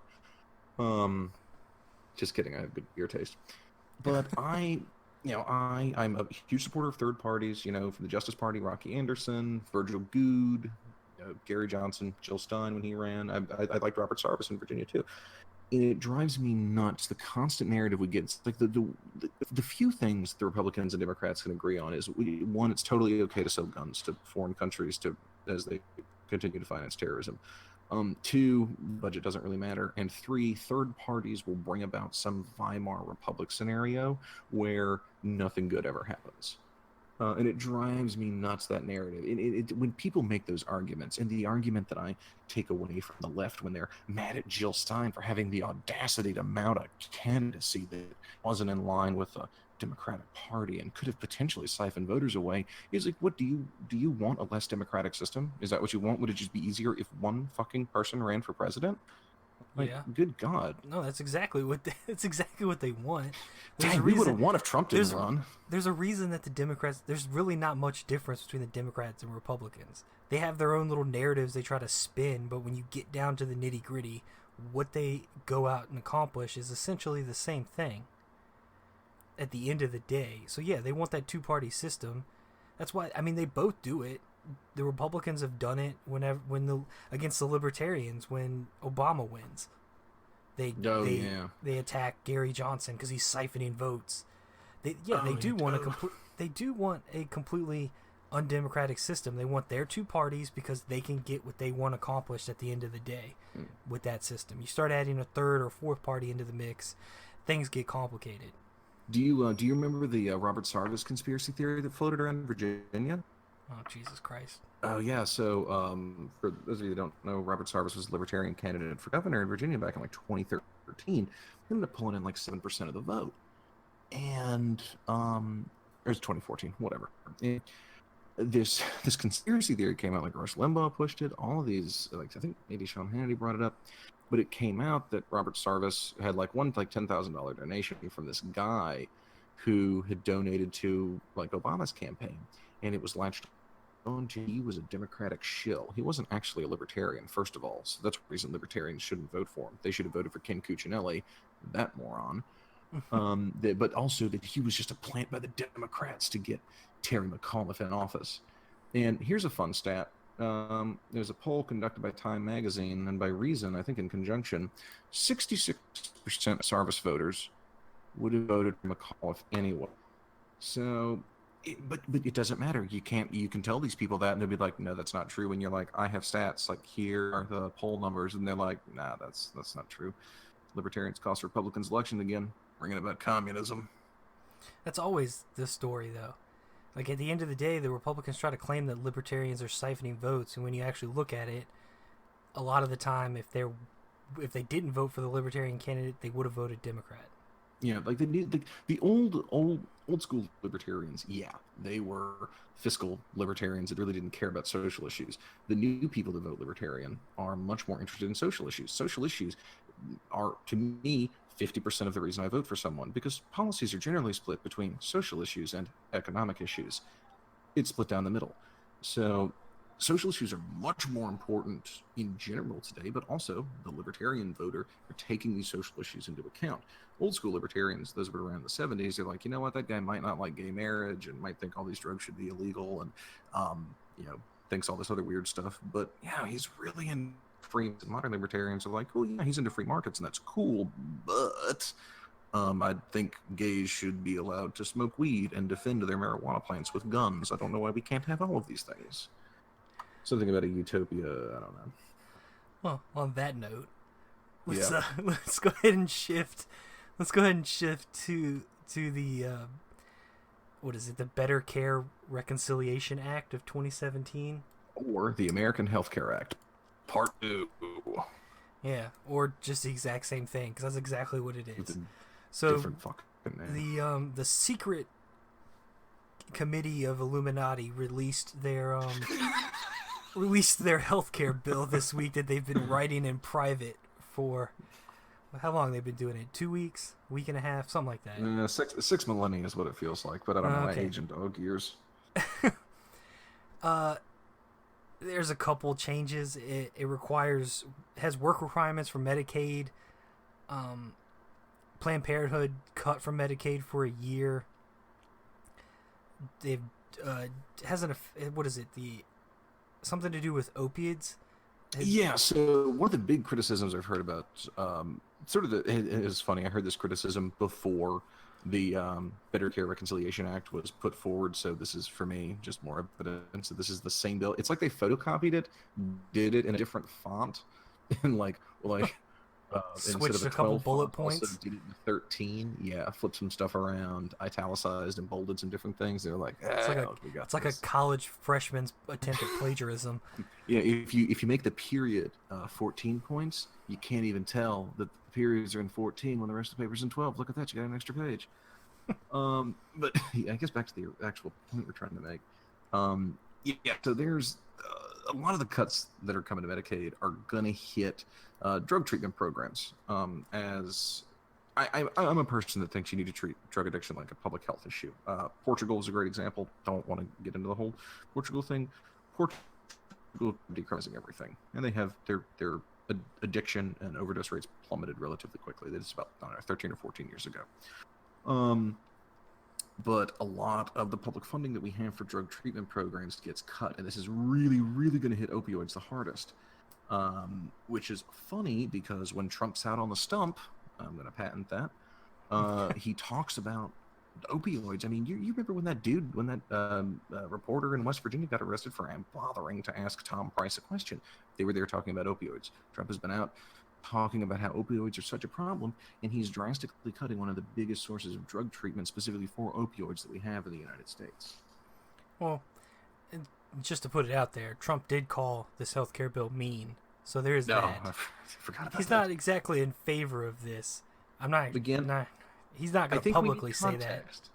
I think we need context. He's like, oh yeah, that's mean. I like it. We don't know. Another big thing from this is essentially it's a massive tax cut for the people, basically people that make over $250,000 a year. From the single fires. The reliable billionaire Warren Buffett, who is always kind enough to come out and go, I'm going to make money off of this. Think about that. Yeah. Fuck Warren Buffett. Anyway, I can't stand it. He's so full of shit. But whatever. That's a topic for Mr. Buffett, if you would like to invest in our program, please just reach out to me personally. Jeff didn't mean that. Yeah. Fuck that. You can read whatever he has to say. As of right now, we have 5 Republican senators that are opposed to the bill. Cruz, Paul, Ron Johnson, Mike Lee, Dean Heller. I should probably mention that they're all against it because it doesn't do enough to cut. I don't know, I guess they want some kind of medical anarchy where you just run around. You go. Yeah, like I said before we started, you just collect rocks, and once you've collected enough, you're either dead or you feel better, and that's your healthcare system. That's just how it works. I think they all started playing Borderlands together, and they just run around trying to find, like, oh no, all you gotta do, like, you can just go turn over some rocks, and there's health packs under there, and you're fine, right? I liked how you worked that in. That was good. Yeah, I love Borderlands. So yeah, that's about as much as we can say, because it is just that. I wanted to bring up Rand Paul, in his attempt to stay relevant, has reintroduced his Read the Bills resolution, which I believe he put up in 2015. Essentially, for every 20 pages that a bill contains, it would be 24 hours that it has to be out there for the senators to read before they can be considered. I don't have to be passed. He's just trying to get his name on the floor. Yeah. I'm also not really a fan of Rand Paul. So there's that. I applaud the effort. You know, I do think there's a particular relevance to, you know, when the Affordable Care Act got passed, you just didn't have time to read it and stuff like that. But it's not going to happen. I think it's just going to kill more trees because no one's going to vote for this. No one's actually interested. That's the thing too. Is why do you wait until after the draft has been released to decide to do this? Do you think they're going to vote on and make this bill a law first? I don't understand. I think he's just trying to come out as the leader of the libertarian wing. Because did the chairman of the Freedom Caucus step down? I think Rand Paul's just trying to come out and be like, look at me. You know, I'm still in the Freedom Caucus. I'll call myself a libertarian when I want to, but then when I don't want to, I'm definitely not going to, because I'm not one of those things, he said after calling himself a libertarian in previous interviews. Listen. Yeah. He's just trying to stay relevant by doing stupid shit like this. So whatever. I also want to talk about the fact that all the senators will be home this weekend, and as of right now, 0 have scheduled any kind of town hall ahead of this healthcare vote, which Mitch McConnell has said he wants to vote on before the July 4th recess. Good luck. Yeah. I mean, he has people in his own party saying that they need more time to actually look this over. Also, it's worth mentioning this is just a draft, and many senators would like amendments put into it before they would consider this for a vote. I don't know. They're going to need a lot of amendments. It's essentially the exact same thing, and it's not going to help anybody. Simultaneously do both more and less. Have you seen the stuff this week where you have disabled citizens going and protesting in the Capitol building? Oh yeah, I saw the one lady that got carried off in her wheelchair. Yeah, their argument is they're essentially being condemned to death with this new healthcare bill, with the amount of cuts to Medicare and Medicaid. Look, how often do you need dialysis anyway? Stop being so selfish. My taxes are at stake here. Right. this is I don't know, it's just ridiculous. How can you not look at this and realize, like, with these tax cuts they're offering to the wealthy, that's all this is. It's just a way to give the wealthy a break, because it's going to trickle down to us. They're going to help us. That's how it works. I mean, I had a conversation with buddy Mike over the course of the weekend. We were talking about the Health Care Act, and I get the point that he's a very classically conservative guy, and he does have a good point that, you know, Medicaid started as a very particular, very niche thing, in the same way that Social Security did. And they both become big behemoths that have things that can go, that are wrapped up in them. But it's hard to get rid of the one thing if you're just trying to get rid of the whole issue of Medicare. I think they're bloated, unnecessary parts of Medicare. Certainly Medicare has become something entirely different, and it's fascinating how quickly because they've made Medicare mandate has become an entitlement. Yeah, well, they've made it essentially it's bloated to the point where they're trying to make it like a standalone healthcare system. Yeah. Essentially, I mean, they need to make up their minds. It needs to shift to a single player system or figure something else out. We can't have these half measures where Medicare and Medicaid are constantly needed to be expanded to take care of the need while you try to cut everything out from under it. I mean, they've already seen the numbers. What is it? It's still like 23 million Americans will lose coverage, right? Yeah, basically the number that got insurance. Yeah. I don't know. So they just did a Control Z on healthcare and passed the buck to the states. Right. I mean, yeah, there is also that. I mean, it still leaves it up to the states to decide. So, essentially, if your state is run... essentially, if your state's a blue state run by Democrats, then not much will probably change. Yeah, and vice versa. Congratulations. If you live in the Northeast, life will probably continue as normal. Or the Northwest. I mean, that's not necessarily a good thing either. There are definitely problems with the current healthcare system that need to be changed. But this just seems, it's just they're going from one way. So we went from Obamacare to now we're going to shift back and have as little as possible. But the states are going to decide, so we can't be the bad guys. Yeah. All right, let's move it to Twit. Get to this week in Trump. Stop trying to make Twit a thing, because it's not going to happen. Hashtag Twit. Yeah, okay. All right, so the first thing we have is Trump basically came out. There's no Comey tapes. He has no recordings. Color. I don't know. Is there? Do we? Yeah. Well, I don't know. Do we know? Is he just saying he doesn't have recordings because he realized it doesn't look good to have recordings? I mean, Trump's playing three-dimensional chess by himself against himself. Through Twitter. Queen to knight 6. Let's see. The next little twit topic is Trump's statement. He was basically being questioned about why he has so many Wall Street people in his cabinet. As everyone does. Mm-hmm. But his justification was great, where he Wall Street people don't want the money, so I just don't want a poor person. He does, because they want the money. I don't even understand. I can't even understand how to justify what he said, because it doesn't. I like that in his make world there's two types of people: billionaires and the poor. Right. He says that these people are giving up a lot and making peanuts now in their new jobs. We don't want the... You realize that if you put a poor person in that job, their income increases drastically, right? I don't understand. Yeah. What does this have to do with anything? He said he'll take a poor person if he has to, but he really doesn't want to.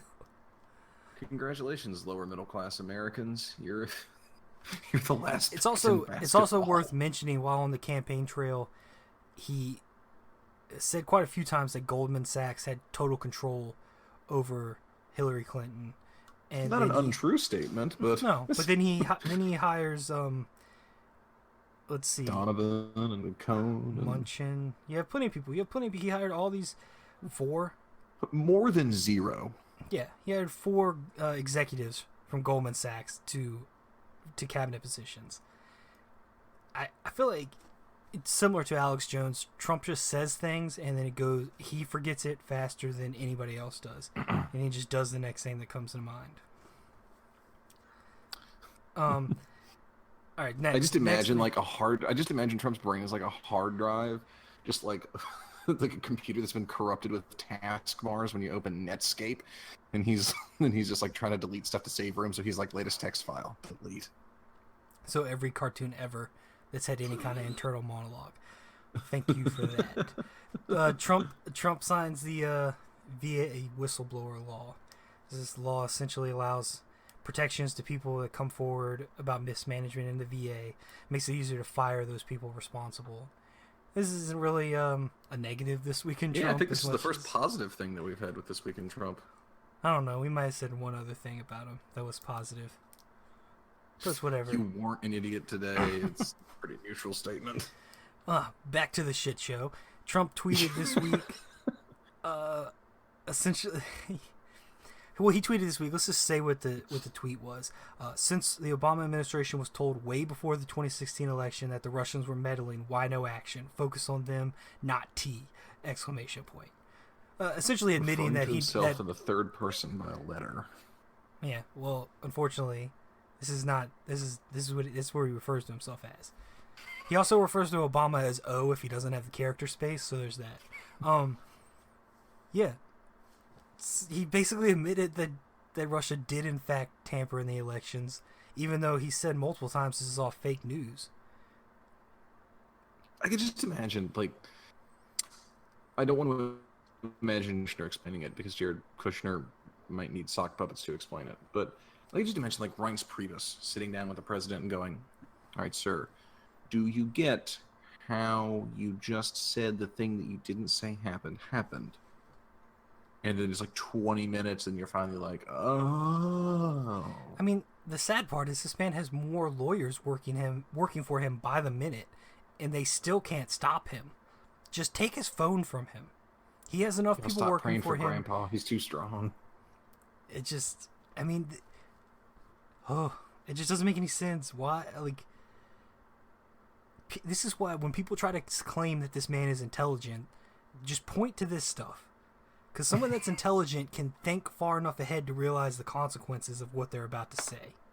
It's so funny. I had a conversation with a buddy of mine the other day, and I said, you know what? I think Trump is smarter than we give him credit for. And I think he knows the things to say and what not to say, this, so he can convey a message without potentially being caught up.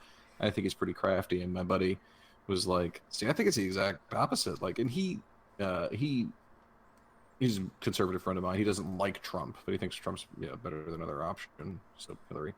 And he was like, "See, I think it's the exact opposite. I think he's just an idiot, and he's playing it by the seat of his pants, and just like stumbles from one stupid comment into another." Yeah, no, that's pretty much what I think too. He's just stumbling through, and he can explain it all away because fake news, right? That's fake news. Yeah, I mean, it's the same thing what Alex Jones does. He has his followers that will listen to him regardless. So say what you want, and when you get called out, just go, fake news. The media is trying to take me down. Context. Yep. It's all you said was, "I hate everyone in this room." Context. Let's not forget, 3 days ago, complimented your blouse. All right. So next up, we have some Kushner news. He's seeking a trial lawyer, or lawyers, to represent him. He already has Gorlick, but she's not really a trial lawyer, so I'm assuming he's gearing up for some kind of trial. Yeah, this is what it seems to be. I didn't want to say it because I realized I've already said trial 3 times, but I don't know. It's just something interesting. Every week we hear more stuff about him gearing up. He has something going on with his finances, correct? It's odd how... I'm sorry, go ahead. I cut you off. No, go ahead. I asked you a question. I'm assuming you're going to answer it. Yeah, I just think it's odd how just numb just how commonplace all of this begins to seem after not very long. Like, Well, here's the if thing we too. had gone to a calendar year ago and we were like, all this is going to be happening, and whoa, that is crazy. And now I'm like, oh yeah, it's Tuesday. That's when all the weird stuff comes out. Key advisor to the president, who has an entire team to represent him for his various accusations. Then you have the president, who has a team, the vice president, who has hired a lawyer, the president's lawyer, who's hired a lawyer, our attorney general, who's hired a lawyer. We have the entire White House lawyered up against accusations against them by the legislative branch. It's pretty interesting. This is one of those things where you hear people talking about it when he was elected. You never expected it to happen. You especially didn't expect it to happen nearing 7 months into the first term. Yeah. All right. So next we have 6 members resigned this week from the Presidential Advisory Council on HIV and AIDS. Essentially over the fact that Trump has yet to appoint a head of the White House Office of National AIDS Policy. They're not really doing anything. There's zero plans or strategy or anything to further this health issue that they see as it's not a partisan issue, and he just doesn't really seem to care about it for some reason.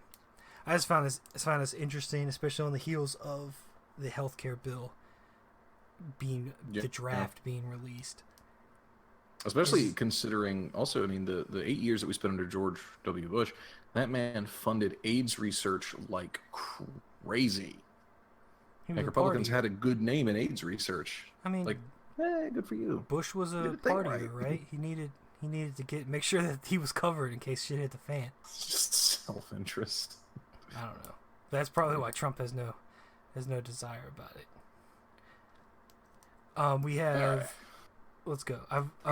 Ivanka, the statue, the blonde statue of Donald Trump's daughter. That mannequin that he carries around from place to place and sits in front of. I don't even see them together anymore. She's just his secretary that wanders the globe. Have you ever seen them in the same place at the same time? Coincidence? Probably. Kramer, we have seen them in the same place. Anyway, she tweeted this week. What was it? National Refugee Day. I don't really know. Yeah, I think so. Is that what they call it? It seems a little on the nose, but okay. We remember the plight and courage. I gotta look it up proper. We remember the plight and courage of the 22 million plus refugees globally. We must work to restore the peace and end this crisis. That was her tweet. Seems very straightforward, except for the fact that her father has basically been spewing nonsense for the last 2 years minimum against refugees in this refugee crisis, which she was quickly reminded of by various people on Twitter. I'm not really sure why she's still on Twitter, but there's that. Did you look probably up masochist. And it's World Refugee Day, so okay. It's even bigger than we thought. That would make sense. We have. I'm just a refugee from Virginia to South Carolina. I'm fine. We have Trump's approval rating dropping to 36% this week, which we talked about this. Wasn't it last week we talked about the whole fiasco of him reporting approval ratings, which is pretty low considering last week he said he was at 50%. This is a massive drop in just 7 days time. Even by his numbers, it's impressive. You know, when I fail big. I fail the best. No one's seen a drop quite like that. Okay, so in a radio interview this week, Representative Nunes, he was the head of the House Intelligence Committee, correct? Is intelligence or oversight? Was it oversight? I thought that was. Check it before we keep saying it. Yeah, let's. Either way, he recused himself from the committee, and then this week on a radio interview, he said that didn't happen. That was all the media made it up. And he never recused himself. He just put other people in charge and left the committee. That's essentially what he said.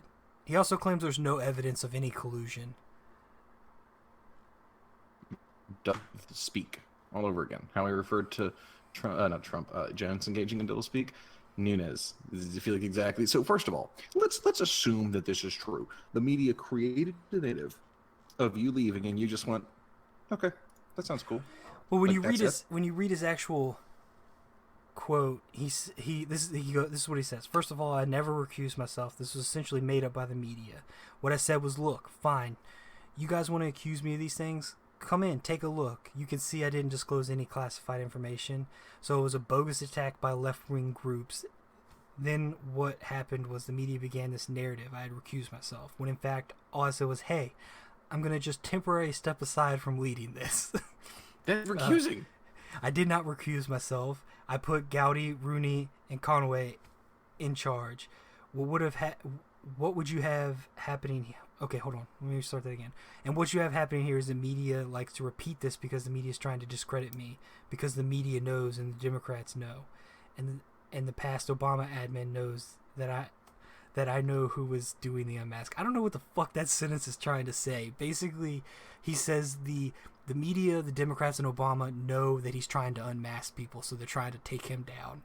So now we don't only have the media making stories up, we have a conspiracy theory.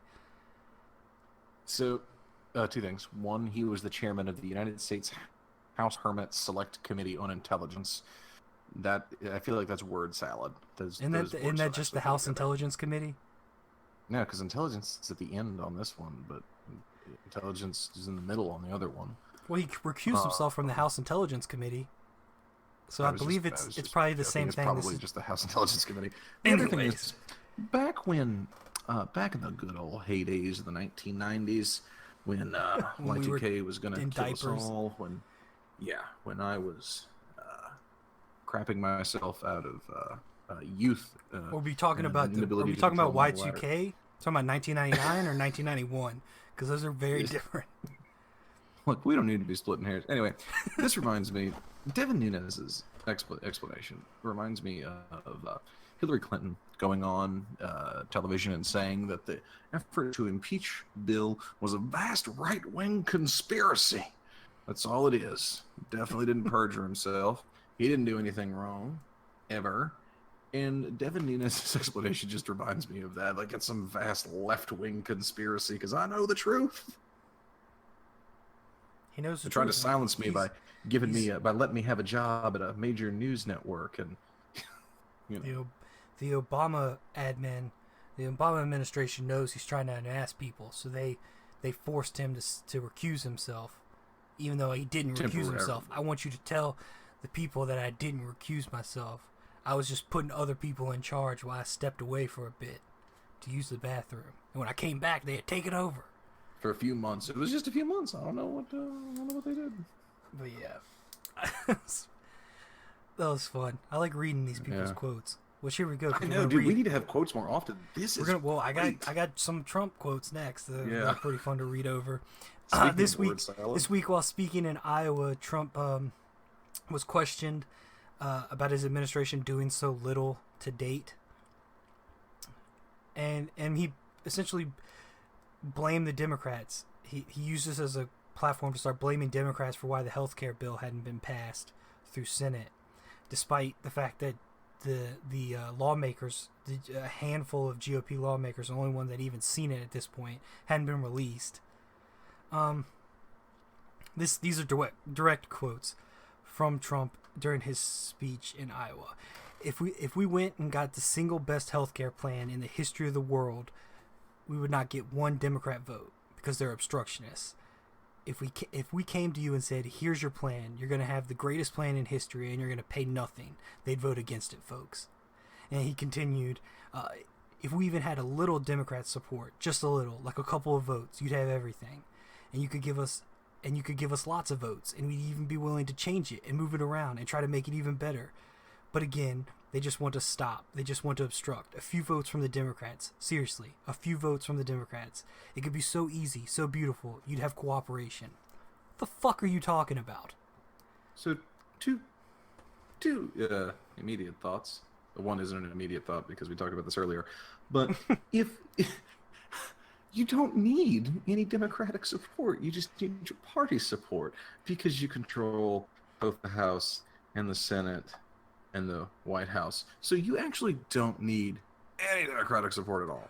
What I love is he's like sitting here going, "You'd have the greatest plan in history, and you'd pay nothing. And if you just give us a little bit of votes, we'd be able to change things." Votes and are move things currency. It's not like, man, if that guy would give me $2, I could have a sandwich. No, if that guy votes if you want to have a sandwich and you decide you can have the sandwich, you still don't have enough money to buy the fucking sandwich. Like, it's not like you get a better. It's not like you're leveling up your bill. Like, oh, one Democrat supported it, so we only cut Medicaid for like a year or something. But now we've got all the Democratic support. Cool, that's a universal system. We got bipartisan approval. Yeah, I don't understand. He's what he's saying makes no sense. And it was difficult to read it because I didn't understand what the fuck. I had to keep separating the sentences out. But yeah, if we'd get even a little Democrat support, we'd be willing to change it and move things around and make it even better. So you're not willing to make it better because Democrats won't support you? Instead, you're going to be assholes? Thank you for clarifying that, we got this whole Mr. chicken egg President. thing, man. We've got this whole chicken egg thing. Man, Democrats won't support it because it's not better, and they won't make it better till Democrats support it. Yeesh. Yeah. Or is that a catch-22? That's a catch-22, sorry. Let's go to the next one. We're going back to December for this one when Trump was bragging about helping negotiate the what is the word I'm looking for? He basically negotiated to have 1,100 jobs. What? The mercantilist economic structure that he was trying to prop up in Indiana.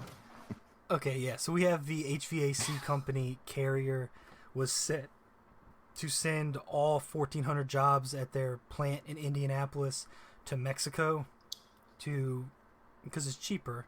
They were going to basically close the plant down and send it to Mexico. At least that's what my understanding is. Don't quote me because it's changed how they're going to do it now. Trump, they basically gave a subsidy of $7 million to Carrier to end the layoffs and keep the manufacturing jobs for the next decade. There's $7 million in incentives for keeping the jobs. Unfortunately, of the 1,069 workers that he was keeping, only 730 of those were actually manufacturing jobs. The other 600 and so were engineers and white-collar workers that are all being laid off next month. And they're shipping their jobs to Mexico anyway and using the incentives that they gained from this deal to automate the rest of the factory. I'm assuming like they're digging still your keeping... own grave if you work there. Oh, yeah. I mean, these other 730 employees will have jobs for the next decade. But the second that decade's over, you're out because they've already built robots to do your job. And I'm sure that those people will find themselves in different departments doing different things. So yeah, you can keep that job. You know, your just pay is going to drop. The robot's going to be taking HAL 9000 will be taking over your role. Don't worry. This is what the kind of stuff that Trump's administration wants to do is start working deals out for companies to keep jobs and stuff like that. This is how they're going to do it. They're just going to throw money at companies to keep jobs. That's not going to work. It's so dumb. The jobs that we are outsourcing, I feel like the bigger issue is the jobs being outsourced. It's not minimum wage. It's automation. The jobs that are being outsourced are going to be automated soon. You're fighting for a better minimum wage for a job that's going to be automated soon. And I feel like Trump's brain is just stuck in like the 1980s, and I guess that's when his hard drive filled up and nothing else gets in there. And I had a discussion. Oh no, we got to keep these blue collar jobs. Well, yeah, I had a discussion with a guy at work. I walked into the break room. They were talking about automation and jobs, and I joined in. I was like, well, if you heard the stuff where they're saying like automation's growing, and I think it was by 2050 they're talking about like complete automation of for a lot of these jobs. And the one guy, he was maybe like 2-3 years older than me. He's like, yeah, I've heard this stuff. And then we had the older gentleman across the table who proceeded to lose his fucking mind. And he was like, that's not gonna happen. That's not gonna happen. He's like, you got these automated farm, like these machines that work on farms. They're they're pulling through tobacco, but they're dropping leaves all over the place. They got to send something behind the machine, send a person behind the machine to pick up those leaves. I was like, yeah. So, but this is only 2017. I'm saying by 2050, they'll find a way to. It's like a whole 33 years. Yeah, like, he was sticking to that, and then when he kind of accepted that they can continue to perfect these machines, he's like, well, what about police officers? They're not going to automate police officers. I was like, well, I mean, I'll cede that. Maybe they won't be able to automate police officers, so it'll still be, but there's only so many police officer jobs, so there's still going to be a lot of people out of work. And he was like, and he hung on because I gave him that little bit of wiggle room. He just hung on to the police officer point. But it was interesting because he's like, have you seen Terminator? They can automate anything. He's a farmer out in Ashland, and he was losing it over the fact that these things are being said. And I was sitting there thinking, I was like, well, you're in your 50s now, so you're talking about being like in your 80s. What does it matter to you? Why are you getting so upset over this? With the current healthcare system, you'll be dead anyway. But yeah, let's move it to our last point because we're coming right up on 2 hours. That you alluded to this with our first update, but it's getting recursive, baby. What was it? Was it LA Times or Washington Post this week that had an article talking about how Trump no longer wants to stay out of Syria? Yeah, I mean, it's not like we didn't already know that based off of everything, but it's still nice to hear him actually say it so that everyone that voted for him can now begin to rationalize his behavior. Oh, please. Like, they're going to start rationalizing his behavior? No. First of all, don't you use $6 words with me. You used it first. Anyways, that's it for this week. We're not going to keep going into this. Yeah, seriously. So, yeah. We're still working on the next blog post. That'll be up I gotta soon. Work on that. I didn't do it at all last week. All right. Well, people didn't need to know that.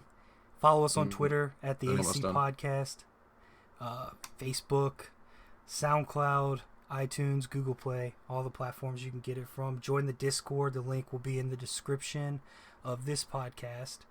And we will talk to you next week. Podcast will be out next week, probably a little later. Maybe not till Monday, but it'll be out around the same time. You know. All right. We'll talk to you later. All right. Bye.